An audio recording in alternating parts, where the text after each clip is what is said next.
中秋将韩剧是就提是让我努结婚让我名义是分是我韩手产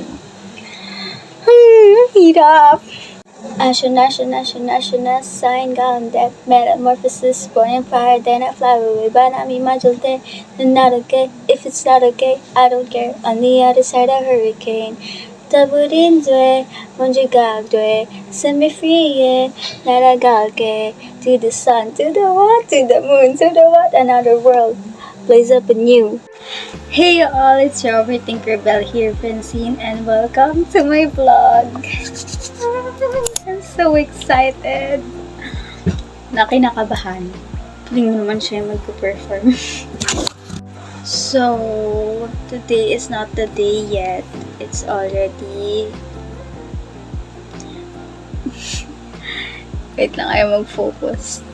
It's already 11:55 ng Saturday, January 18. And I'm cramming the things that I will need in the concert kasi naging busy ako from Monday to Wednesday because it is my finals week and ngayon pa lang ako nagka-cram. I have my notes naman pero yeah, I'm still cramming. I'm still waiting for my karat bong.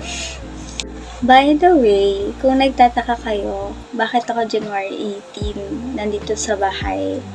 Well, I didn't got my tickets traded, but I sold my tickets and I bought another one ticket. So, I'm already day 2, obviously. And, still same section. But, yung row ko, upgrade. Kasi dati, it was row 7, now it was row 5. While I'm waiting for my karat pong to arrive, let's do what's in my bag. I got this, cute niya, no? This is Suwasumi. It's a gift. And I have this, I always have this photo card with me. And this earpods. By the way, nagkasakit ako nung Monday and luckily, nawawala naman na siya. And I also got my period. Wait. Okay, let's just do this quick. I have here my pouch. Andyan yung mga essential ko, medicine, my pads, my mental candies, and contact lens. I have this cooling wipes. I just bought this from Shopee. Ang dami kong binili sa Shopee, ang dami kong in-avail, and ang dami kong nagastos. My ticket. Lagay ko siya dito para safe at hindi mababasa. Another photo card. This is Poca holder. Okay, going back. Sorry, kasi kausap ko yung yung sa karat bong ko. Wallet. I have here my IDs, my card, my cash, coins. Sorry. Itong una kong pinurchase kasi panic buying. And Jisoo Life, gift to sa akin ng ate ko. I love you. Kahit ang ingay niya. Ito, eco bag for freebies and confettis and alcohol. Yun lang. And yung power bank kong dalawa, charge ko pa. So, let's do a quick haul naman sa aking outfit and accessories. By the way, I also got my nails done. Let's appreciate this because ang mahal din niya. Anyways, I bought everything sa Shein. Hindi to sponsored, but this is my top.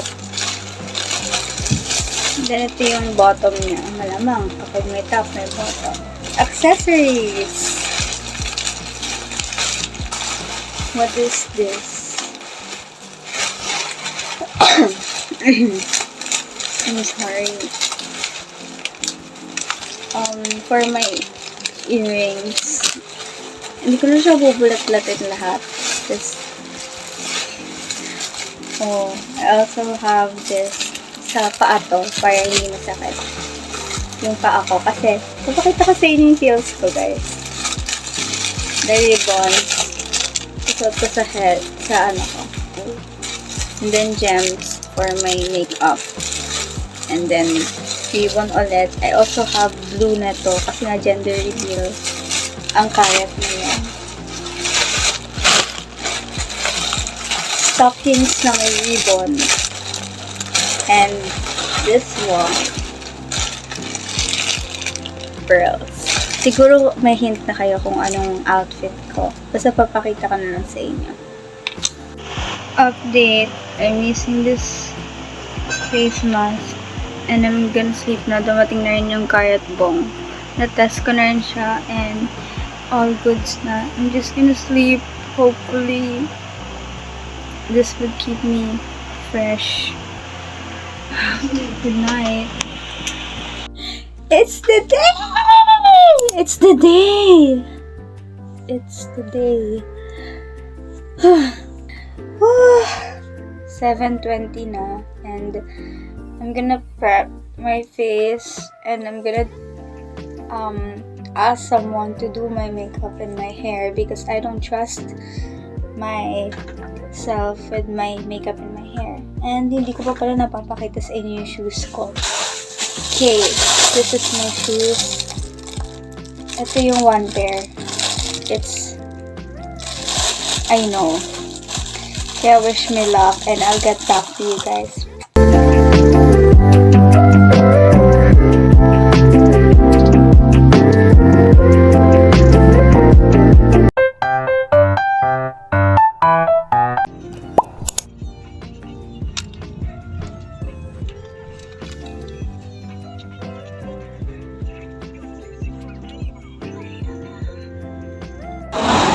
Aray! We are here. Ang haba ng pila kay Mingyu.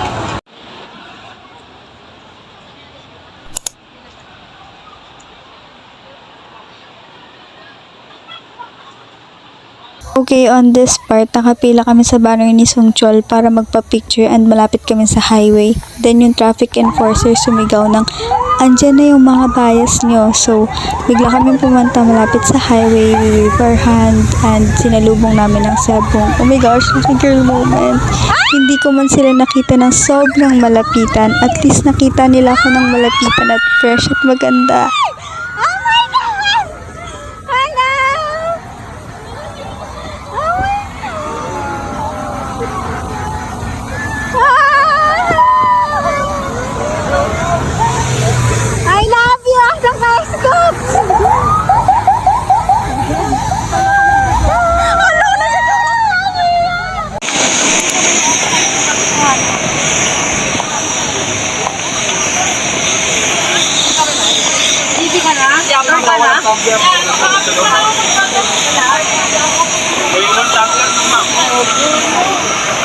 We are heading now to the Mogu Mogu.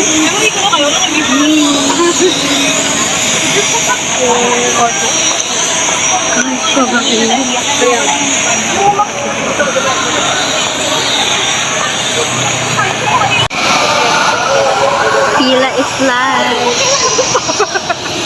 Hindi siya umuusap. I don't think abot pa kami sa Mogu. It's already 3:49 p.m. Mag-open yung gate ng 4:30 na. Ano to 5 p.m. Pala naka-RY pa para lumayan. Atak ko. For the goal.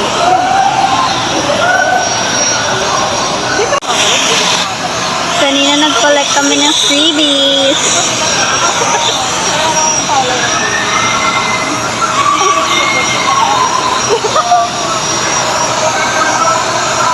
And dumaan din ng 7 sa harap namin. Yun na, musik ang tilo.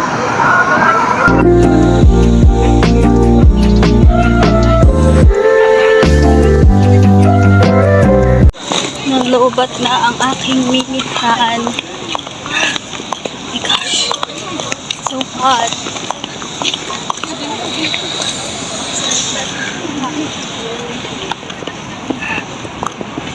Oh my gosh, yan. Lamig.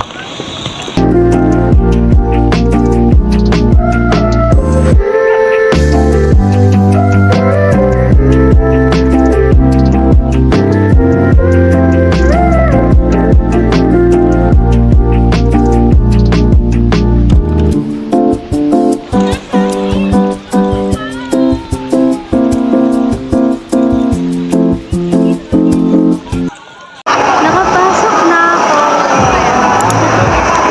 And it's so lapit. Oh my God! Oh my God! Look, look, look. Here's my view. Oh my God! Ayan na, malapit na! It's so lapit. Look.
time, I just got home and ni-remove ko na yung contact lens ko because it's hurting already and I'm just gonna remove my makeup.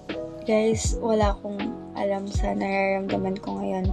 Wala akong alam kung paano ko siya i-describe. All I know is I wanted to sleep because I'm physically tired. But, siguro, dahil bago pa lang, and this is actually my first time, first K-pop concert. So, hindi ko alam kung paano ko i-describe yung emotions na nararamdaman ko ngayon. I don't know if anong nangingibabaw sa mga feelings ko ngayon. I don't wanna name it one by one, but surely I'm gonna talk about this tomorrow na lang. So, I need to rest muna and bye. Actually, hindi ko na nakapakita rin kung ano yung outfit ko ngayon, but it's actually a spell outfit. And hindi na ako nagkaroon ng time na ipakita sa inyo yung hindi na ako nakapag-outfit check kanina because we're running late. I'm running late. I woke up late kasi so minadali ko yung makeup ko, yung hair ko, but it was achieved naman. I was satisfied with my look naman. Yeah, kaya lang hindi ako nakapag-outfit check at hindi rin ako nakapag-TikTok. Hindi ko natapos lahat ng transition because dapat ngayon after ko sa concert, but I was so tired na gusto ko nang matulog. And yeah, we'll just talk tomorrow. Bye. Oh my gosh, ngayon lang nagsisingin sa akin na nakita ko na sila. Oh my gosh. They helped me a lot. Oh my gosh, I look like a mess right now because I'm lying on the floor. And then, oh my gosh. But yeah. I saw 17. I saw my Soleils. Oh my gosh. They helped me get through a lot.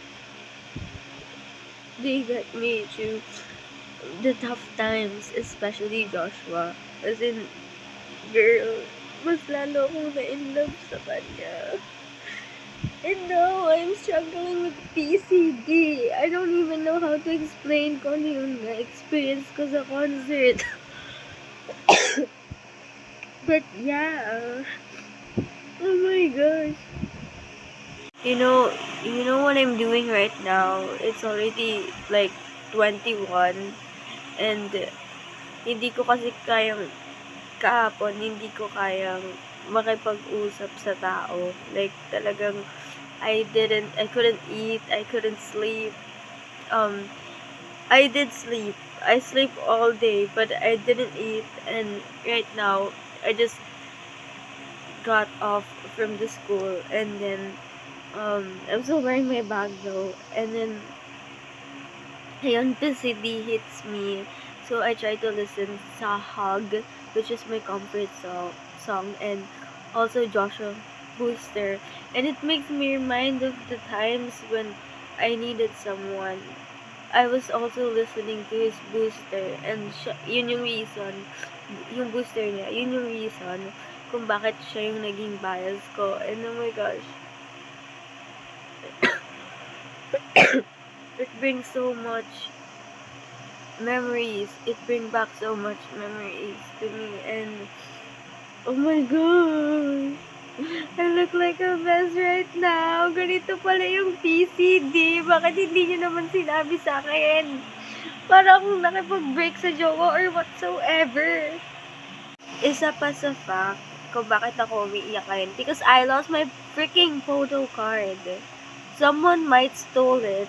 Or baka I really lost it. Nakasabit kasi sa bag ko. And ngayon lang siya nawala.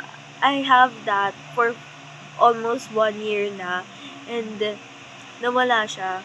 ang dami ang dami na namin pinagdaanan ng photo card na yon. Yun yung kasama ko palagi. Lagi ko yung dala. Even sa pag-secure ng ticket and sa mismong concert, dala ko yun. Tapos ngayon lang siya nanakaw or nawala. So, I was literally, I don't know, bakit ganito nangyayari sa ang dami nang nangyayari sa akin. Nakakainis.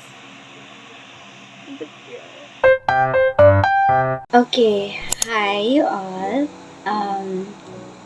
It's already January 23. I know that I told you guys na I would film once nakapagpahinga na ako.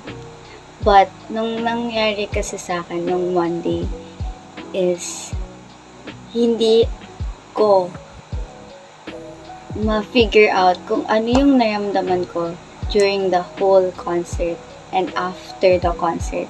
I was so confused that I need time to think and to process things. So when we got there, ang una namin ginawa is maghakot ng freebies. The carrots was so interactive and I was so happy kasi hindi naman ako nahihiyang manghingi ng freebies, pero may mga lumalapit talaga sa'yo just to give you freebies. And nakakatuwa kasi yung pangalawang lumapit sa akin, nalaman niya lang na si Shua yung bias ko. Tinanong niya ako actually kung si Shua ba yung bias ko.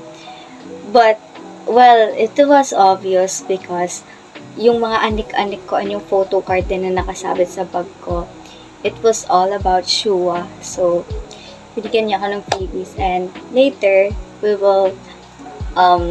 will show you guys the freebies that I got. And I was so happy to receive them. A second thing we did was to take a picture.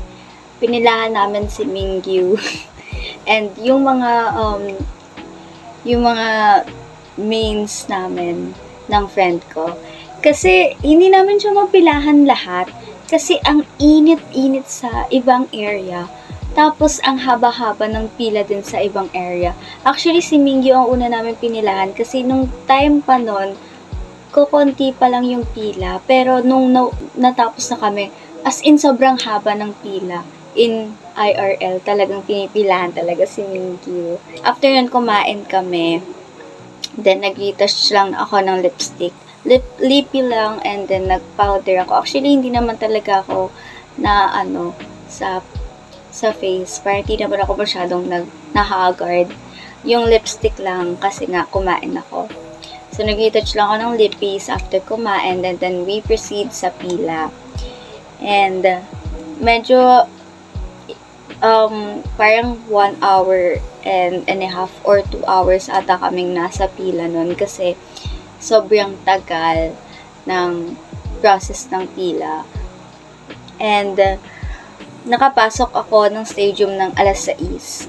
Not exactly 6, but yun, nakapasok ako and nakaupo ako sa seat ko ng mga 6 and 6:30 nagsimula yung concert. Let's now go to the feelings during the concert.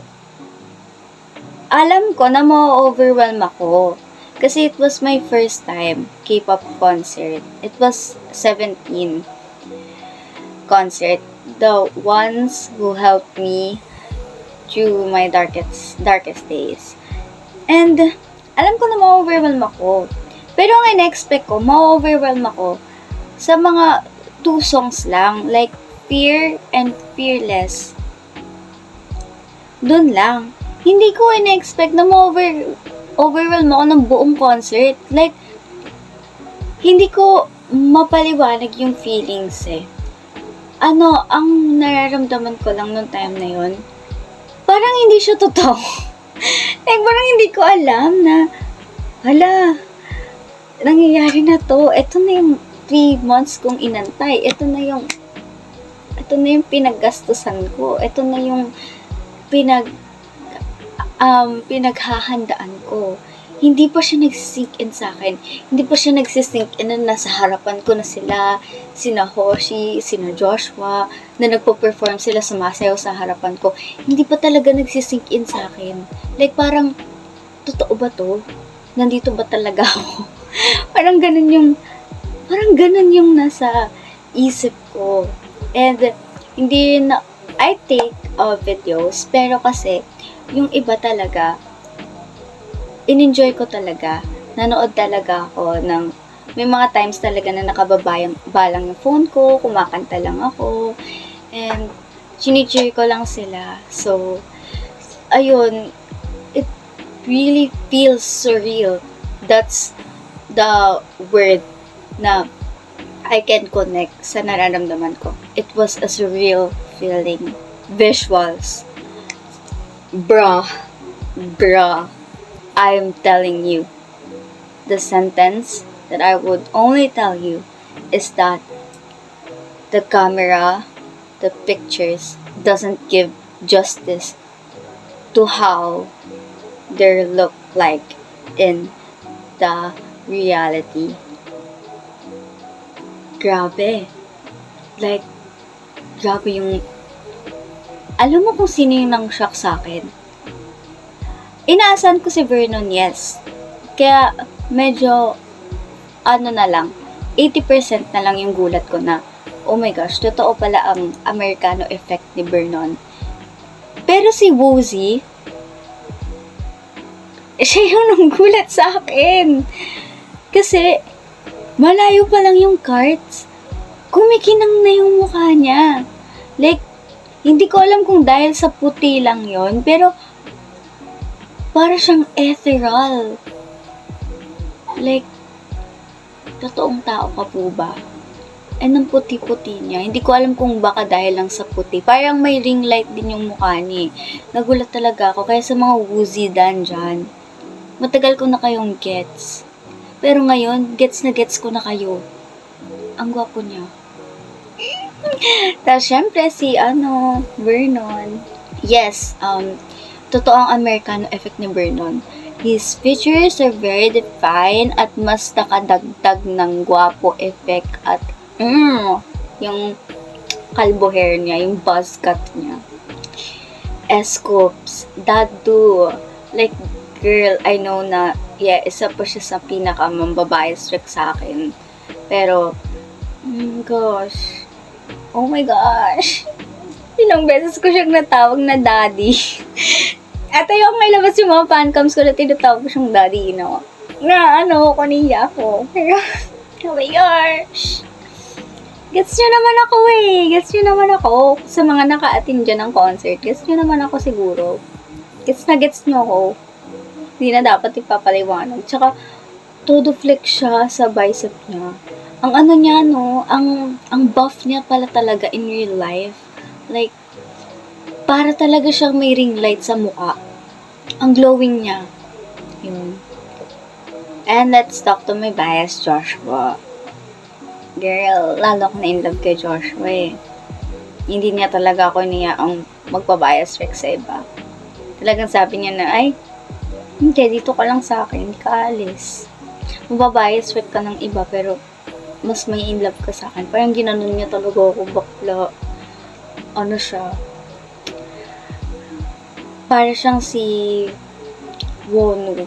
Kasi kay Wonu, siya yung mukha niya walang pores. Tapos, si Wonu kasi, hindi siya pinagpapawisan. Parang hindi siya pinagpapawisan. Kasi yung ibang members, pawis na pawis yung mukha, pawis na pawis sila. Siya parang may sarili siyang aircon. Like, pa rin siya, fresh pa din siya, gwapo pa din siya. Tapos si Joshua, ganun din. Wala din siyang ka-pores-pores. Tapos, ang kinaibahan lang niya, pawis siya. Pero, gwapo pa din. Hot pa din. Tapos siya, diba, baby boy nyo siya tingnan? Hindi ko makita yung baby boy. San yung baby boy? Kasi ang manly niya. Talagang ang manly niya, ang gentleman niya, at yung lakad niya talagang lalaking lalaki. Pati si Hoshi, yung lakad niya lalaki. Well, kay Dadu. Kay Escoops, talagang, kay Sungchol, talagang gets mo na eh. Talagang sinisigaw niya yung alpha vibe niya. Pero, girl, kay Hoshi, lalaki din si Hoshi. Kahit na ang cute-cute ng mata niya, ang cute-cute ni Hoshi, yung tindig at lakad niya, talagang lalaki. Siga, parang ganun. Ganun din si Minghao. Yung lakad niya rin is, oh my gosh, BGC boy. Like, angas talaga si Minghao. Kaya idol ko yan si Minghao eh. Ang angas niya. Like, talagang pag nakita mo siya in real life, parang pinipilit niyang, parang he was born to be angas, pero forced to be cute. Parang ganun siya. Ang angas niya. Ang angas ng dating niya. Ang layo pa lang. Akala mo, bossing eh. Ganun siya. Si DK, ang una kong napansin sa kanya, yung ilong niya. Ang tangos-tangos ng ilong niya. As in, hindi nalalaglag yung salamin niya. Nakasalamin kasi siya. At saka ang daming beses na napagkakamalan kong si Wonu, si DK, tapos si DK, si Wonu, kasi magkatabi sila sa cart. Tapos pareha silang nakasalamin. Tapos yung height nila medyo same. Kaya parang minsan kapag lalapit si Wonu sa amin sa stage, like kaharap siya sa amin, pupunta siya dun sa left side, akala ko si DK, yun pala si Wonu. Kaya parang iba yung nasisigaw ko. Pero ayun nga, ang tangos-tangos ng ilong ni DK, tas ang puti-puti rin, ang gwapo-gwapo niya. Parang prince. Ayun, let's go na kay Dino. Ang aming bunso. Ang cute-cute ng pagkasingkit niya. Parang pa-oval, hindi yung pag-ganon na Chinese. Ang cute-cute niya. Singkit. Mingyu. Guess yun na yun. Pero ang tangkad niya talaga in real life. At saka hindi siya pala sobrang moreno, na parang brown na brown. Parang mocha yung color niya. Parang ganun. Tapos, si DK din, pero hindi siya kasing brown ni Mingyu. Medyo light siya ng onte. Hindi sila yung talagang sobrang puti at hindi rin sila yung sobrang moreno. Parang nasa middle lang. Tapos medyo maputi lang ng kaunti si DK kay Mingyu. Ayun, si Mingyu, ang laki talaga ng bicep niya. Macho-macho talaga siya. As in, define yung features niya at yung jawline niya, nanunusok, malayo pa lang. Bestie ko si Sungkwan.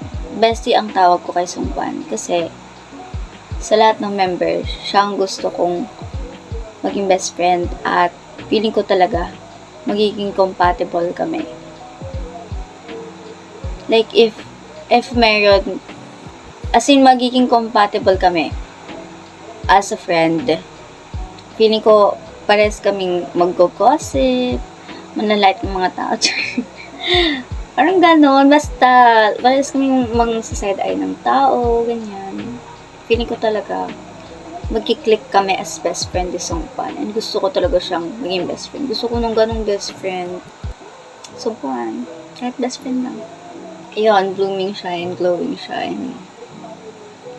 Very healthy siya tingnan. Yung skin niya, wala ding pores. Parang lagi siya nagpapaderma, ganon. I wish Jonghan and June was there. I was looking forward of seeing them too. Kasi si Jonghan, emotional support ko. At si June, ethereal ang facial picture. Nung FTB kasi, laging, oh my gosh, si June, parang hindi totoong tao, parang prinsipe. So, na-curious ako talaga kay June at saka kay Vernon. So, let's talk about now the post-concert depression. Hindi ko kayang tumayo sa kama. I just bed rot at hindi ko rin kayang kumain. Wala akong appetite. Wala akong gana. I thought, kasi makakalimutin ako, I thought watching all the videos I did is going to help me, but it makes me a lot more sadder. Alam nyo kasi, ang nangyari sa akin nun, after ng Ajunice, parang empty na yung ano ko. Parang na-drain ako, na-empty ako, na parang hindi ko maintindihan yung nararamdaman ko. Parang naging numb ako. Nawala yung pagkaka-overwhelm ko. Parang napalitan ng numbness and emptiness. Ganun yung nangyari sa akin. And hindi ko mapaliwanag. Nalaman ko lang na constant depression na palang nararamdaman ko nung Monday. Kasi parang ayokong tumayo, gusto ko lang humiga. Parang lahat ng phantoms na nakikita ko, it all makes me sad. Kasi parang gusto ko ulit mapunta dun sa time na yon. Pwede bang ibalik nyo ako sa 6:30? Ganon. Parang instead of, to be honest instead of feeling satisfied, I felt more greedy na makita sila ulit. Ganun yung nararamdaman ko. Lalo na yung nasa carts. Parang na-inspired ako mag-VIP. Let's go now to our freebies. Ngayon ko pala talaga siya, i-check. Alam mo, ang dami kong nakuha. Ang dami kong gusto ng banner. Pero wala akong nakuha ang showa. Pero okay lang. Ayan. Ayan yung sa likod niya. Ito pa, si Boss. Si BGC Boy. Ito yung likod niya. It's okay to fall, just don't fall apart. Yung quotes niya. Ito. 17, right here in Bulacan. Lagay. Ito, bittersweet. Alam nyo na. Tadan! Mean one. Gusto ko yung sa Jongchul. Kasi Jongchul, ito. Nakalimutan ko na kung sino nagbigay nito eh. Pero may nagbigay din sa akin habang nakaupo ako. Ito. Joshua. Ito ata yun yung habang nakaupo ako. Meron siyang sticky notes. And then, ayan ang mga photo cards. I also got, stickers. I have 3 stickers from this. Next, the Jolly Boo. Candies nga siya. Thank you sa candies. Woozy. Stickers, hindi. Ano siya? Cute. Photo cards with stickers na pusa. Cute. Ang pera ng Sunhun. Ito yung unang freebie na na-receive ko. Si June. Miss si June. Tapos, Sunhun din. Meron din ako nito. Pera ni Joshua. Face card. Face money. Ayan. May mga stickers din. Ayan. Nakalagay, Yoon Jonghan and Kim Mingyu. Oh my gosh, mga bias ko to Nasa bias line ko. Joshua din. Si DK. And ito another one from Words of Love from Wonu. Stickers ulit. Ito rin, stickers din ng mga mini teen. Ito, Jongchol. Oh my gosh, finally may Jongchol na ako. And photo cards and 17 parang notepad. I also got this pencil nakalagay 17 Urikarat Doll Beautiful. Joshua stickers and Woozy stickers. I also got this. Ang pao na nakalagay ay si Hoshi. Open ko na to. Si Hoshi. I also got Shua stickers. Ay, Shua Sumi.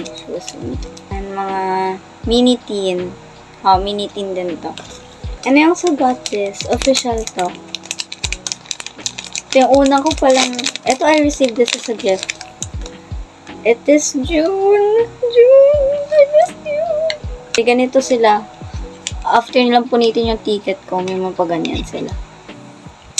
At ayun lang ang mga freebies na natanggap ko. Wala akong natanggap na confetti. Wala akong nakuha na confetti. Nakalimutan ko. And okay lang naman kasi may freebies naman. And may mga reels naman sa totoong nangyari ang concert kahit hindi ako nakapag-uwi ng confetti. Thank you so much for joining me to my first K-pop concert, my first 17 concert. I'm so confused right now of how I feel. But I know one thing for sure. That is one of the best moments I've ever had in my entire life. Thank you guys for watching this vlog. I'm hoping that a lot of you are feeling well, and yeah, see you to my next vlog. Bye, Karat Doll! Annyeong!